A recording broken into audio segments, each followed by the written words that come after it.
राधे राधे आप सभी को। मैं नम्रता स्वागत करती हूँ आप सभी का व्याकरण की इस क्लास में। तो व्याकरण में हम लोग वर्णमाला देख रहे थे। वर्णमाला पे 2 क्लासें हो चुकी हैं। हमने पहली क्लास में देखा था कि 52 वर्ण हैं, 2 भागों में बांटा गया है स्वर और व्यंजन को। तो ये सब हमने देखा था। फिर स्वरों का वर्गीकरण देखा था, उच्चारण के आधार पे, जीभ के भाग के आधार पे। तो आज हम देखने वाले थे स्वरों का वर्गीकरण मुंह के खुलने के आधार पे। मैंने बताया था कि स्वरों का वर्गीकरण कई तरीके से होता है, ठीक। तो आज हम देखेंगे स्वरों का वर्गीकरण मुख के खुलने के आधार पे कि किस स्वर का वर्ग मतलब उच्चारण करते समय हमारे मुख की स्थिति क्या रहती है, कितना खुलता है, किस में पूरा खुलता है, किस में थोड़ा सा खुलता है, ठीक। तो इसके आधार पे भी स्वरों को 2 भागों में बांटा गया है। पहला तो आपका है समवृत स्वर और दूसरा है विवृत स्वर। तो समवृत स्वर आपका ये हो गया और दूसरा हो गया विवृत स्वर। तो समवृत स्वर की परिभाषा देखते हैं पहले।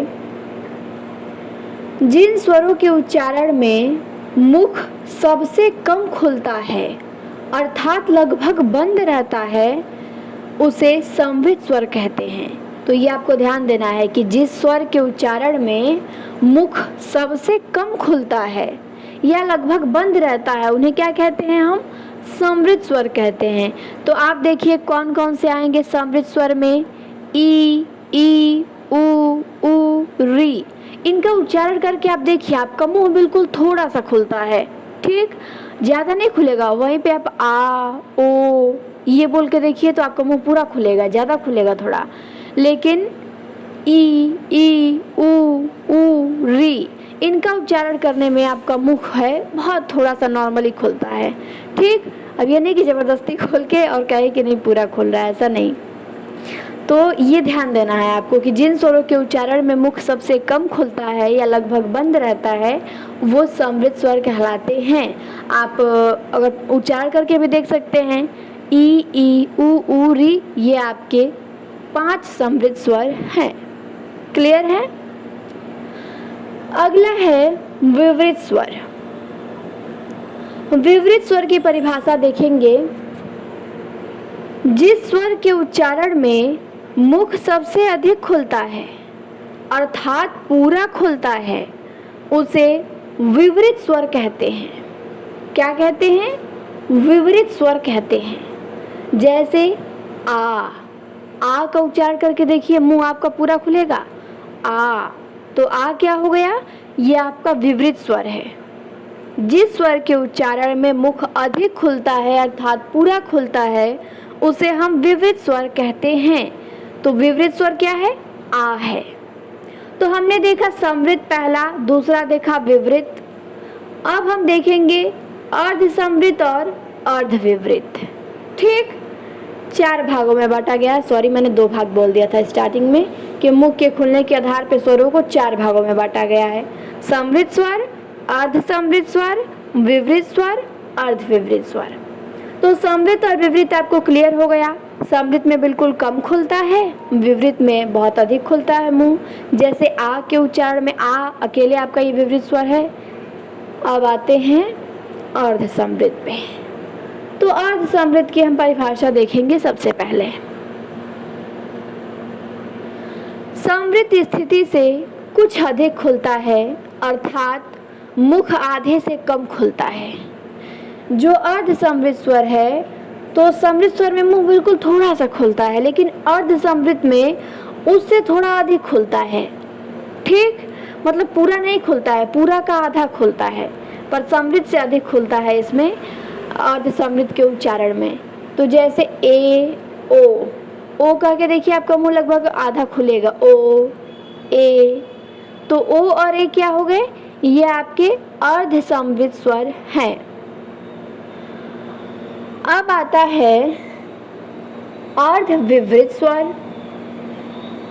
तो विवृत की तुलना में थोड़ा कम खुलता है।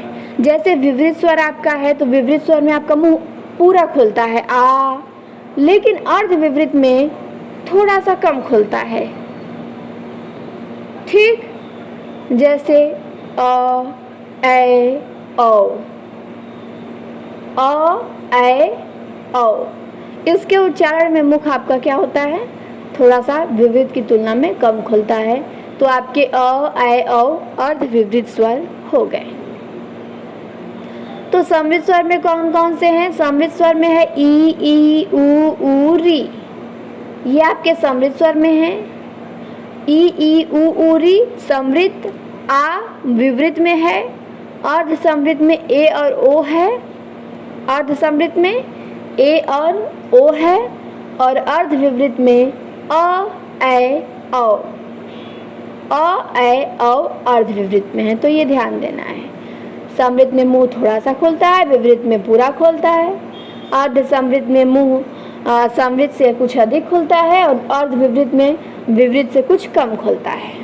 तो समझ में आ गया होगा। मुख के खुलने के आधार पर स्वरों का वर्गीकरण 4 भागों में किया गया है और कौन समृद्ध है कौन विवृत है ये आपको क्लियर हो गया होगा। ठीक, चलिए आगे आते हैं। अब हम स्वरों का वर्गीकरण देखेंगे ओठों की मुख्य आकृति के आधार पे।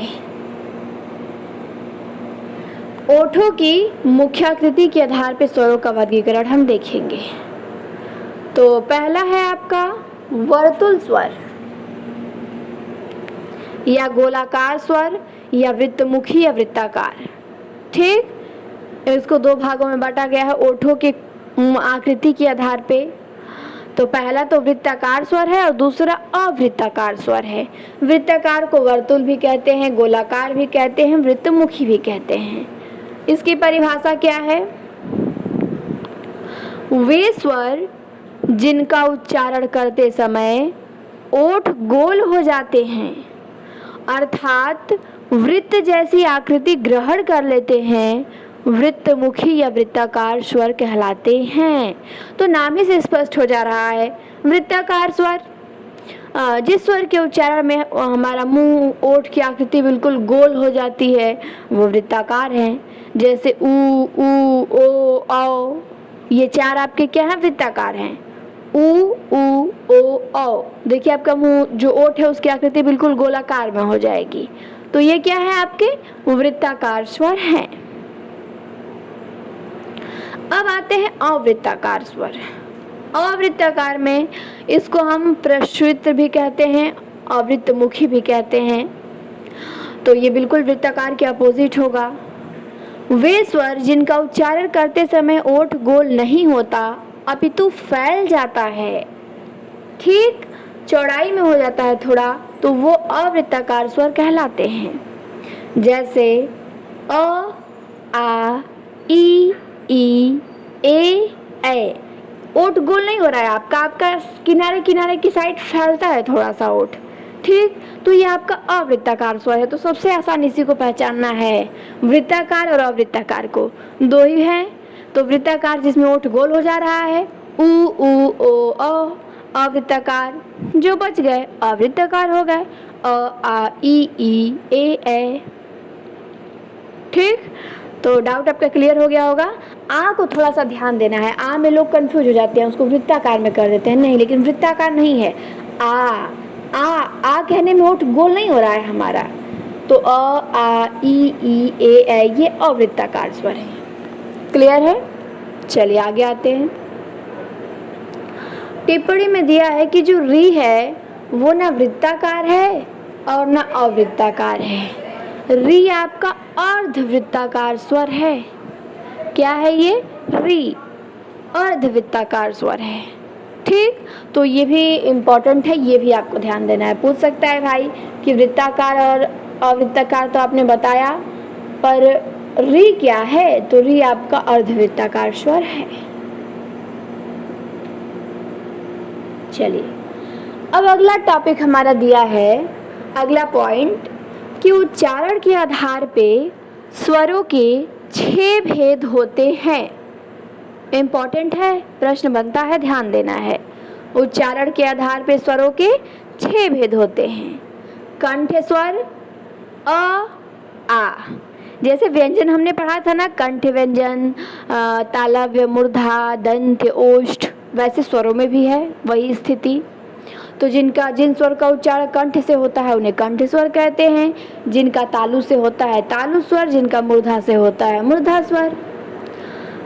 तो उच्चारण के आधार पर स्वरों के 6 भेद होते हैं। कंठ स्वर में आपका आएगा अ, आ, ठीक, अ, आ कंठ स्वर। तालव्य स्वर में ई, मूर्धन स्वर में री, ओष्ठ स्वर में उ, कंठ तालव्य में आएगा ए। इसको कंठ तालव्य क्यों कहा गया है? क्योंकि जो ए है आपका वो अ प्लस ई से मिल के बना है। तो अ आपका कंठ है, ई तालु है, तो जो दोनों से मिल के बनेगा वो कंठ तालु ही तो कहलाएगा। वही हाल ए का भी है। तो ए और ए आपके क्या हैं? कंठ तालु स्वर हैं। अब है कंठोष्ठ स्वर। तो ओ और अ को कंठोष्ठ स्वर कहते हैं। क्यों? क्योंकि जो अ है और उ है, अ और उ जब मिलता है तो आपका ओ बनता है। क्लियर है? तो अ आपका कंठ स्वर है और उ आपका ओष्ठ स्वर है।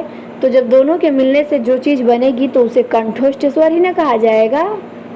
तो अ आ कंठ स्वर, ई तालु स्वर, री मूर्धा स्वर, उ ओष्ठ स्वर और ए कंठ तालु और ओ कंठोष्ठ स्वर। क्लियर है? चलिए आगे आते हैं।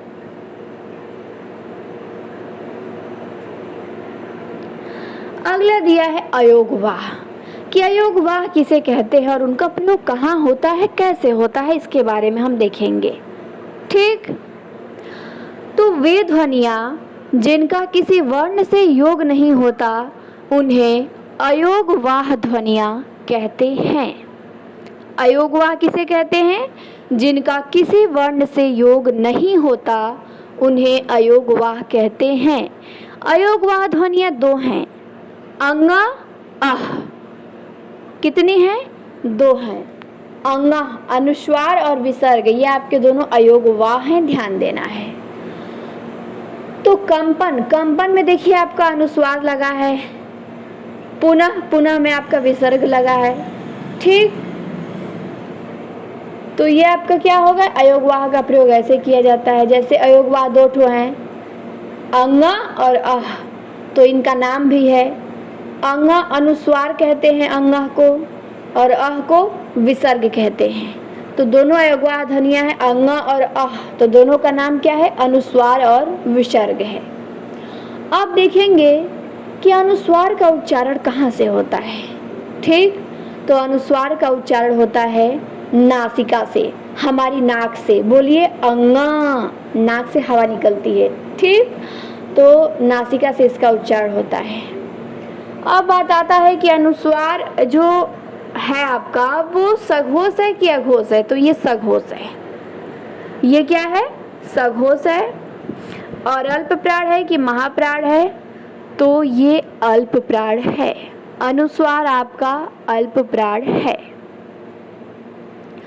स्वर है, ध्यान, जो अंगा है ये सघोष है और अल्प प्राण है, और इसका नाम अनुस्वार है। अनुस्वार का उच्चारण नासिका से होता है। ठीक, अब आता है विसर्ग। विसर्ग का उच्चारण होता है कंठ से। कंठ को काकल संस्कृत भाषा में कहते हैं, तो विसर्ग का उच्चारण होता है कंठ से। ठीक, अनुस्वार का नाक से, विसर्ग का कंठ से। अह बोलेंगे तो आपके कंठ से एक ध्वनि निकलेगी, अह। ठीक, पुनः, तो ये क्या हो गया? कंठ से इसका उच्चारण होता है। और अह क्या है? तो ये भी आपका सघोष है। अनुस्वार और विसर्ग दोनों सघोष हैं, लेकिन अनुस्वार आपका अल्प प्राण है तो विसर्ग आपका महाप्राण है। ठीक, अब देखिए अनुस्वार का उच्चारण हम करते हैं अंगा, इया, अड़, न, म के रूप में। ठीक, लेकिन जो विसर्ग है इसका उच्चारण हम अह के रूप में करते हैं, अह। और अनुस्वार का अंग, इया, अड़, न, म। तो ये आपको समझ में आ गया होगा। अयोगवाह दो होते हैं। अयोगवाह किसे कहते हैं? जो न स्वर होते हैं न व्यंजन होते हैं, जो किसी में योग ना हो, उन्हें अयोगवाह कहते हैं। इनका नाम है अनुस्वार और विसर्ग। अनुस्वार का उच्चारण नाक से, विसर्ग का कंठ से। क्लियर है? चलिए, तो यहाँ पे दिया भी है, अब थोड़ा परिभाषा भी दिया है अनुस्वार की, ये भी इम्पोर्टेंट है, देख लेते हैं, प्रश्न बनता है। तो चलिए, अनुस्वार, तो मैंने बताया अनुस्वार एक ऊपर बिंदी रहता है।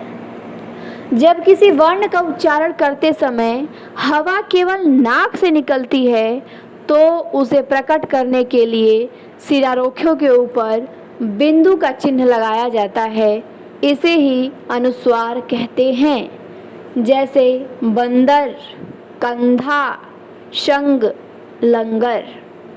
ठीक, तो अनुस्वार का उच्चारण करते समय हवा कहाँ से निकलती है? केवल नाक से निकलती है, केवल नाक से, ये ध्यान देना है आपको, ये मोस्ट है आपके लिए। अनुस्वार का उच्चारण कहाँ से होता है? केवल नाक से। फिर दिया है कि पंचम वर्ण के स्थान पे अनुस्वार का प्रयोग बिंदु के रूप में किया जाता है। बिल्कुल सही है। जो अंग, इ, अ, न, म है, इनके स्थान पे अनुस्वार का उच्चारण किया जाता है बिंदु लगा के। ठीक, जैसे कंग, ये अंग लिखना हो कहीं तो हम ऊपर उसके बिंदु लगा देते हैं। ठीक, कंघी ऐसे हो जाता है। तो पंचम वर्ण के स्थान पे अनुस्वार का प्रयोग किया जाता है। फिर आगे दिया है कि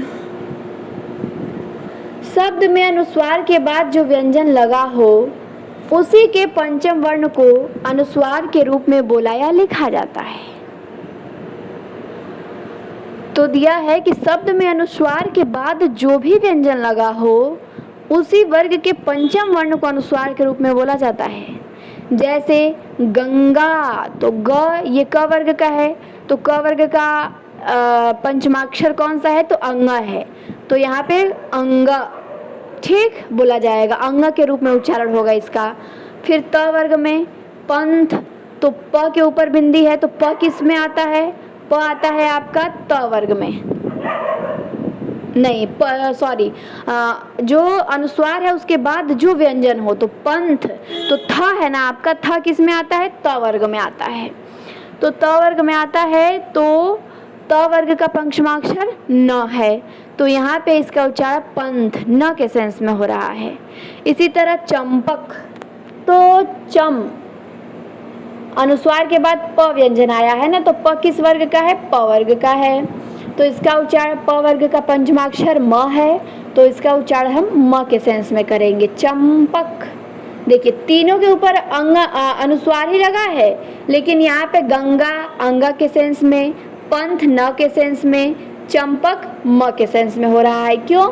क्योंकि अनुस्वार के बाद जो व्यंजन आता है वो व्यंजन जिस वर्ग का है उस वर्ग के पंचमाक्षर के रूप में ही वहाँ विसर्ग अनुस्वार का उच्चारण किया जाता है।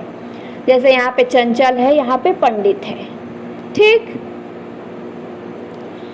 अनुस्वार हमने देखा, अब आता है अनुनासिक। अनुनासिक किसे कहते हैं? कि जब किसी वर्ण का उच्चारण करते समय हवा नाक और मुख दोनों से निकलती है तब उस वर्ण के ऊपर चंद्र बिंदु लगाया जाता है। इसे ही अनुनासिक कहते हैं। तो अनुनासिक किसे कहते हैं? जब किसी वर्ण का उच्चारण करते समय हवा नाक और मुख दोनों से निकलती है और उस वर्ण के ऊपर चंद्र बिंदु लगाया जाता है, उसे ही अनुनासिक कहते हैं। तो प्रश्न बनता है कि अनुनासिक का उच्चारण कहाँ से होता है? तो बताना है कि अनुनासिक का उच्चारण नाक और मुंह दोनों से होता है।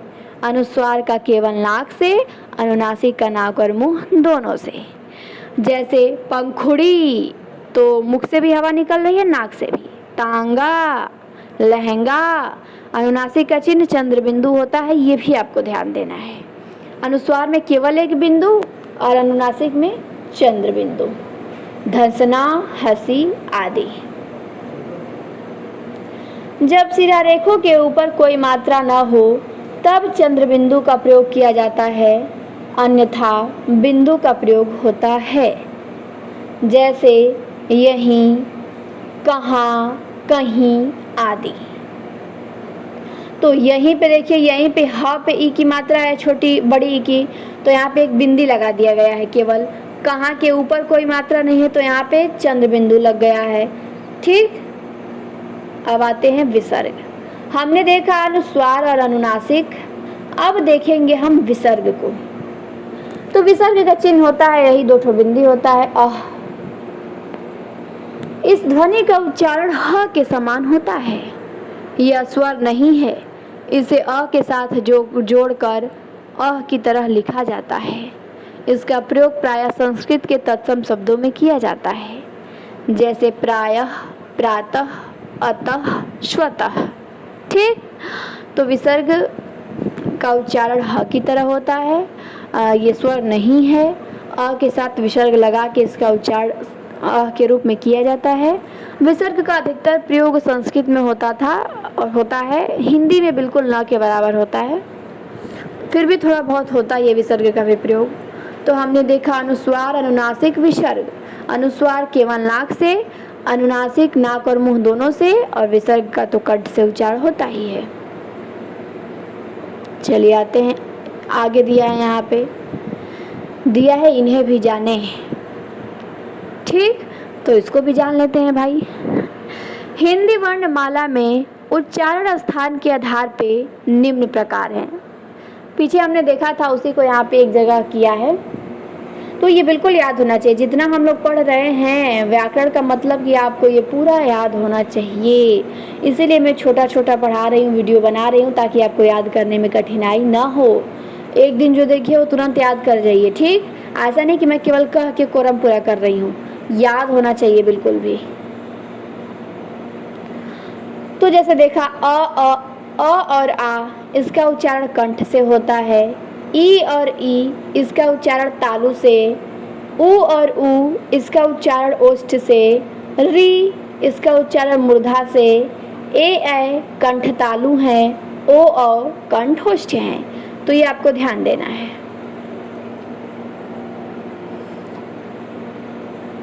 फिर दिया है कि हिंदी वर्णमाला में वर्णों का क्रम यह है। सबसे पहले आता है सजातीय स्वर।